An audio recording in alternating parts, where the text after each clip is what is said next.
함께 보실 말씀은 디도서 3장입니다. 신약성경 디도서 3장, 신약성경 350쪽에 있습니다. 디도서 3장 1절로 7절 말씀입니다. 디도서 3장 1절로 7절 말씀입니다.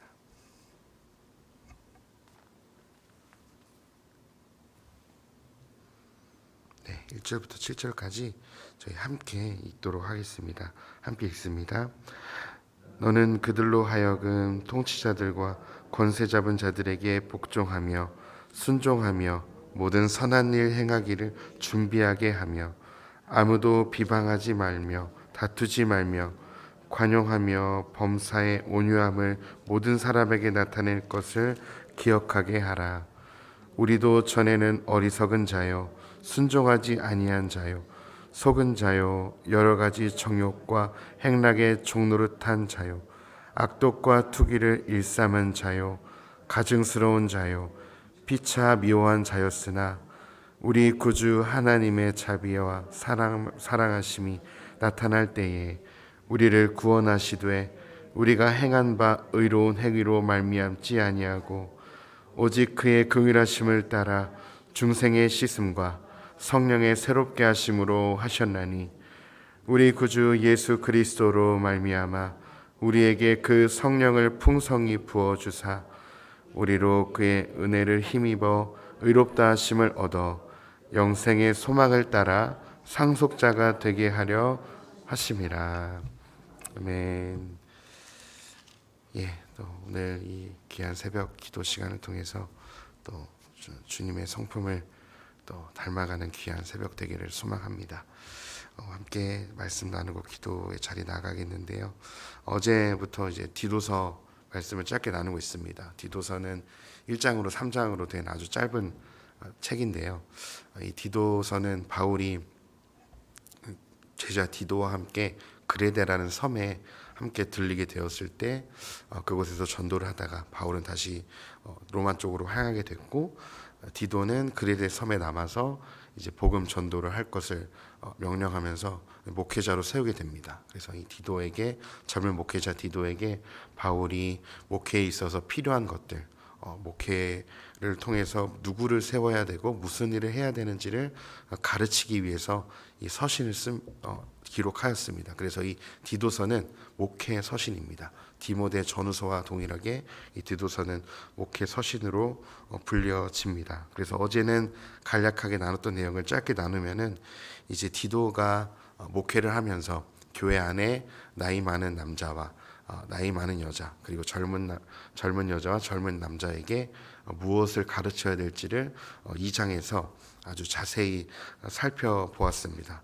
그래서 어제 말씀을 잘 듣지 못하셨다면 2장을 집에 가셔서 보시면 저희에게도 잘 적용이 될 겁니다.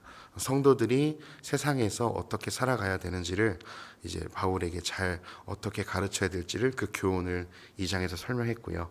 그래서 오늘 3장에서는 이제 더 나아가서 이제 두 번째 단락입니다. 첫 번째 어제 세상을 향한 성도들의 사명을 첫 번째 얘기했다면 오늘은 이제 그 두 번째 후반부에 되는 내용이 기록되어 있습니다. 그래서 오늘 단락을 짧게 보시면 1절과 2절에서는 교회 리더들, 교회 장로들과 직분자들을 향한 추가 권면이 이제 주어집니다. 그래서 1절에서는 세상 통치자들에게 복종할 것을 얘기하고요. 2절에서는 세상 사람들에게 관용과 온유를 베풀 것을 이야기합니다.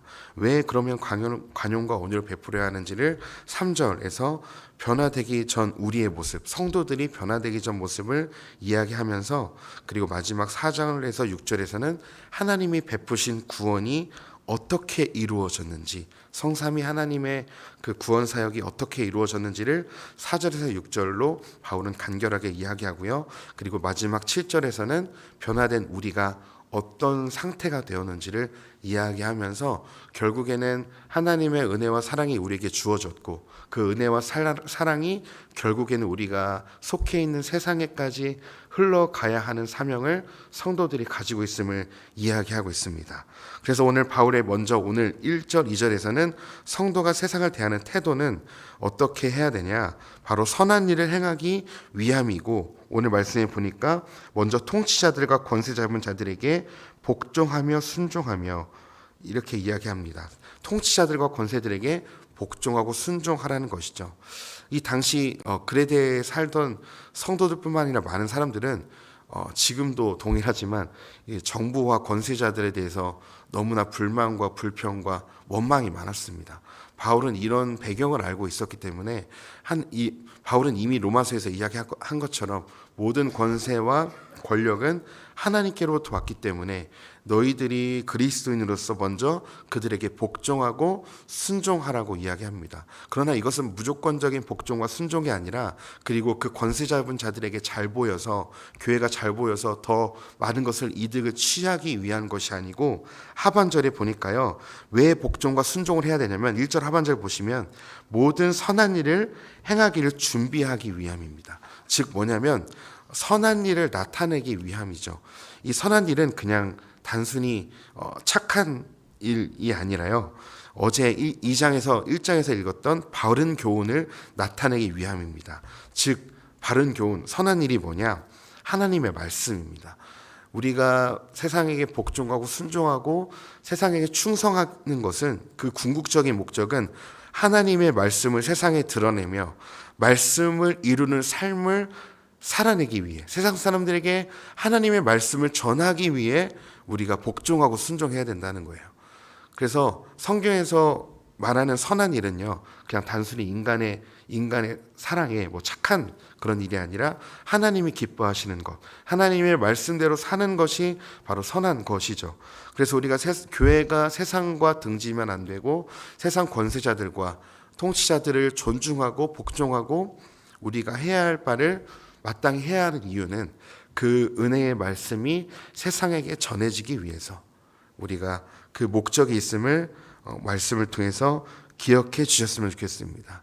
그래서 우리가 어떤 정부나 어떤 권력에 대해서 불만과 불평이 있을 수 있지만, 우리는 마땅히 그리스도인으로서 그들에게 복종하고 순종해야 하고, 대한민국 국민으로서 지켜야 하고 행해야 될 것을 마땅히 해야만 합니다. 그것이 세상을 대하는 성도의 올바른 태도라고 바울이 이야기하는 것이죠. 그렇다면 왜 이제 2절에서도 바울이 아무도 비방하지 말며 다투지 말며 관용하며 범사의 온유함을 모든 사람에게 나타내라고 이야기합니다. 다투지 말고 세상 사람처럼 비방하지 말고 너희는 관용과 온유함으로 대해라. 왜 그러면 성도들이 이렇게 손해를 보면서 세상 사람들 비방하고 자기들끼리 또 자기가 원하는 사람들만 취하면서 살아가는데, 왜 우리는 그러면 관용과 온유함을 나타내야 할까요? 그 이유를 이제 오늘 말씀을 설명하고 있는데, 그 이유는 저희도 또한 세상과 동일하게, 예수를 믿기 전에 세상 사람들과 동일하게 비방하고 다투고 살았기 때문에 그렇습니다. 이 관용과 온유함이 없는 세상의 현재 모습이 과거 저와 성도님들의 모습이었기 때문에 그렇습니다. 이제 그 성도의 현재의 삶이 이제 바뀌어진, 예수를 믿고 성도로 된 이 삶이 세상의 미래가 되게 하는 것이 바로 선교이고 전도인 것이죠. 우리도 전에 그렇게 악독과 비방과 미움을 다투고 살았기 때문에 이제는 바뀌어진 우리가 그렇게 삶으로 먼저 살아낼 때 또 그 우리의 삶이 메시지이고 선교인 것이라는 것입니다. 그리스도를 알기 전, 복음을 알기 전 우리도 세상 사람들과 동일하게 어리석었고 하나님께 순종하지 않았고 스스로 속았고 정욕과 쾌락에 종노릇했었습니다. 악독과 투기를 일삼았고 가증스럽고 서로가 서로를 미워했던 인생이 바로 우리의 인생들이었습니다. 그래서 망해가는 줄 몰랐고 알면서도 빠져나올 줄 몰랐죠. 그게 우리가 살아왔던 인생, 세상이었습니다. 복음은 그런 세상에서 미움을 통해 죽음으로 달려가던 우리를 하나님 나라의 거룩한 백성으로 새롭게 창조하신 것입니다.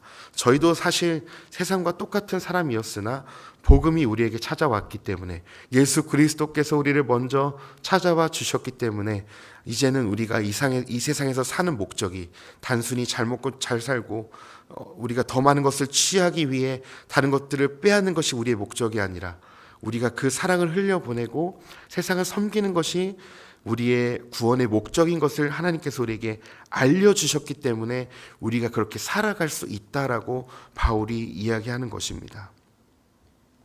그렇다면 이제 우리에게 마지막으로, 그러면 그렇게 우리를 바꾸신 구원을 하나님이 어떻게 이루셨는지를 좀 살펴볼 필요가 있습니다. 마지막으로 이 대목을 살펴보겠는데요. 이 내용이 4절로 7절 내용, 오늘 말씀 3장 4절로 7절 내용에 있습니다. 이 내용을 좀 간추리면요, 곧 성삼위 하나님의 구원 사역의 이루심이었습니다. 즉 우리의 구원이 어떻게 이루어졌는지를 5절은 이렇게 이야기합니다. 우리를 구원하시되 우리가 행한 바 의로운 행위로 말미암지 아니하고 오직 그의 긍휼하심을 따라 중생의 씻음과 성령의 새롭게 하심으로 하셨나니. 네, 하나님께서 저와 성도님들을 구원하신 근거가 우리가 세상 사람들보다 조금 더 의롭게 살았고 선한 일을 해서가 아니라고 이야기합니다. 우리의 어떠함 때문에 구원이 결정된 것이 결코 아닙니다. 오직 오늘 말씀에 이야기하는 것처럼 5절 중반절에요, 오직 그의 긍휼하심, 오직 하나님의 긍휼하심과 중생의 씻음.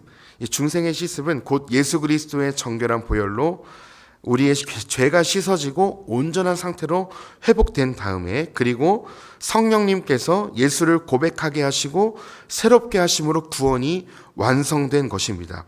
이로써 구원은 인간의 어떤 1% 행위도 들어가지 않고 온전히 하나님과 예수님과 성령님께서, 하나님께서 구원을 계획하시고 예수님께서 그 구원의 계획을 순종하시고 십자가에서 완성해 내셨죠. 그리고 완성해 내신 그 십자가 복음을 성령님께서 우리에게, 하나님께서 성령을 보내셔서 우리 안에 내주하시는 성령이 예수 그리스도의 십자가 사역을 믿게 하시고 깨닫게 하시고 예수 그리스도를 구주로 고백하게 하신 성령님, 그래서 그 성삼위 하나님이 우리의 모든 그 구원을, 위대한 구원을 이루셨다라고 바울은 이야기합니다. 그래서 오늘 이 이야기를 하면서 바울이 약간 흥분한 것처럼 이야기를 하는데요, 이 디도서에서 처음만 언급한 것이 아니라 서신서 여러 군데에 이 하나님의 구원 사역이 하나님 혼자 이룬 것이 아니라 하나님과 예수님과 성령님께서 함께 합작한 아름다운 작품인 것을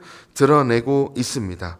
그래서 우리는 그 성삼위 하나님의 은혜로 구원을 받은 자이기 때문에, 전적으로 은혜를 입은 자이기 때문에 하나님이 우리를 심판으로 대하시지 않고 징계로 대하시지 않고 관용과 긍휼과 사랑과 온유함과 오래 참으심으로 우리를 대하셨기 때문에, 그렇기 때문에 성도들도 교회도 세상을 대하는 태도가 하나님의 성품을 닮아서 온유함과 긍휼과 사랑으로 대해야 된다고 바울은 이야기하는 것입니다. 말씀을 좀 정리하겠습니다. 구원이 전적인 하나님의 은혜로 이루어졌습니다. 우리는 아무런 자격도 없었습니다. 그렇기 때문에 여전히 아직도 하나님을 모르고 진리를 알지 못하는 세상 사람들에게 하나님께서 우리를 먼저 대하셨듯이 우리도 세상을 긍휼히 여기며 관용과 온유로 교회가 섬겨야 합니다. 세상에서 무엇을 교회가 드러내기 위해서, 교회의 이름을 드러내기 위해서가 아니고 이미 하나님이 우리에게 그 사랑을 베푸셨기 때문에, 그리고 그 사랑을 여전히 우리에게 베풀고 계시기 때문에 교회는 세상을 섬겨야 하고, 더 작게는 지역사회와 필요를 교회가 채워야만 합니다. 그것이 우리가 복음의 빚진 자의 삶을 마땅히 살아내는 삶일 것입니다. 그래서 오늘 하루도 크게는 이 세상이지만 작게는 성도님들이 거하시는 가정과 일터에서 우리가 하나님의 그 사랑을 충만히 먼저는 누리고 받고, 그 사랑을 우리가 거하는 곳에서 흘려보내셨으면 좋겠습니다. 작게는 부부와의 관계에서, 자녀와의 관계에서, 또 세상과의 관계에서, 또 직장의 동료와 상사와의 관계에서, 우리가 만나는 모든 사람들의 관계에서 하나님의 성품이 드러나서 우리가 거하는 곳이 하나님 나라가 확장되고, 우리의 삶이, 우리가 예수를 그냥 말로만 전하는 것이 아니라 우리의 말과 언행과 행동이 메시지가 되는, 전도가 되는 그런 귀한 하루를 살아내시기를, 또 그런 하루를 살기 위해서 체험받는 기도 시간이 되시기를 간절히 소망합니다. 기도하겠습니다. 하나님, 우리에게 먼저 찾아와 주시고 예수 그리스도의 십자가를 통해 우리를 구원하시며 성령님을 통해서 우리를 그 진리이신 예수 그리스도를 깨닫게 하여 주시니 감사합니다. 이 모든 은혜가, 그 구원이 우리로부터 시작된 것이 아니고 전적인 하나님으로부터 시작됐음을 인정하고 고백합니다. 주님, 우리를 자녀 삼아 주셔서 감사하고, 우리가 하나님과 연합하여 살 수 있도록, 하나님께서 주시는 평강을 누리며 살 수 있도록 인도하셔서 감사합니다. 하나님, 우리의 신앙이 그것에서 그치는 신앙이 아니라, 우리가 이 은혜를 받았다면, 이 사랑을 받았다면, 이제는 교회로서 세상을 섬기며 우리가 세상을 향하여서 온유와 관용으로 섬기며 살아갈 수 있도록 도와주시옵소서. 오늘도 세상은 권력자들을 향해서, 주변 사람들을 향해서 비판하며 비방하며 다투고 시기하지만, 그러나 우리는 하나님께서 우리를 대하신 것처럼 그들을 긍휼히 여기고 불쌍히 여기고, 특별히 세상의 권력자들과 통치자들을 위해 우리가 긍휼히 여기며 기도할 수 있는 참된 하나님 나라의 제사장들 다 되게 하여 주시옵소서. 이 교회가, 이 성도 하나하나를 통해서 하나님의 살아계신 사랑이, 하나님의 실제적인 은혜가 우리의 삶을 통해 흘러가길 소망합니다. 성령으로 충만하게 하셔서 오늘도 우리가 거하는 그곳이 하나님 나라가 되게 하여 주시고, 하나님의 임재하시는 처소가 되게 하여 주셔서 우리의 가정과 일터에 하나님 나라가 확장되는 것들을 하나님, 우리를 삶을 통해 나타내 주시옵소서. 감사드리며 찬양하며 살아계신 예수님의 이름으로 기도했습니다. 아멘.